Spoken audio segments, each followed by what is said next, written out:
চাকরি প্রত্যাশী ভাই বোনেরা, আসসালামু আলাইকুম। সূচক বা এক্সপোনেন্টের নতুন ক্লাসে সকলকে স্বাগতম।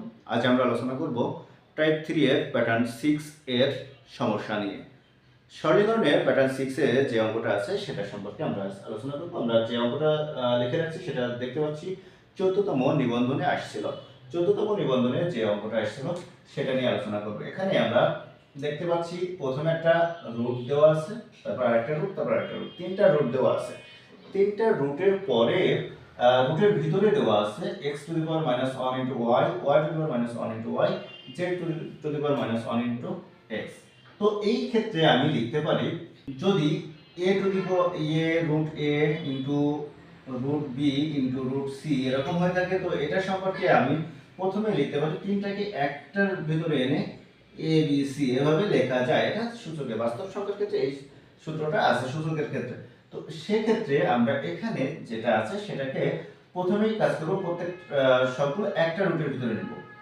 x to the power minus 1 into y, y to the power minus 1 into z, z to the power minus 1 into x সম্পূর্ণটাকে একটা রুটের ভিতরে নিয়ে নিলাম ওই সূত্র থেকে। এখন আমার কাজ হচ্ছে যে এখানে যেটা আছে এখানে x to the power minus 1 আছে, y টু দি পাওয়ার কিছু না মানে 1 আছে, z টু দি পাওয়ার কিছু না মানে 1 আছে, y to the power minus 1 আছে, z to the power minus 1, x to the power 1 আছে। এখন x গুলোকে এক জায়গায় করি, x to the power minus 1 into x to the power 1, y to the power 1 into y to the power minus 1, z to the power 1 into z to the power minus 1। এটা আপনাদের সুবিধার্থে আমি এক জায়গায় করে নিলাম, কোনো কিছু চেঞ্জ করে জাস্ট পুরোটা ছিল সেটাকে আমি এক জায়গায় করে নিলাম। এখন আমি এটাকে যেটা যা করব সেটা হচ্ছে যে এখানে আমরা যে সূত্রটা জানি a to the power m into a to the power n equal to a to the power m plus n। তো এই সূত্র থেকে আমরা লিখব x to the power minus 1 যেহেতু বেস একই plus 1, y to the power 1 minus 1, z to the power 1 minus 1। তো এই পুরোটাকে রুট করলাম। তো এখানে দেখতে পাচ্ছি x to the power 0, y to the power 0, z to the power 0 পুরোটা রুট।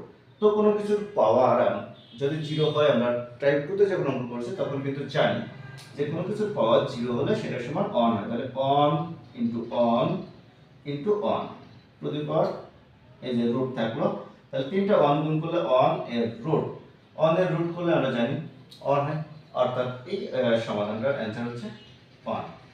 আমরা এভাবে যে কোনো অঙ্কের সমাধান করতে পারি। ধন্যবাদ সকলকে এতক্ষণ সাথে থাকার জন্য। দেখা হবে পরবর্তী ক্লাসে নতুন কোনো সমস্যা নিয়ে।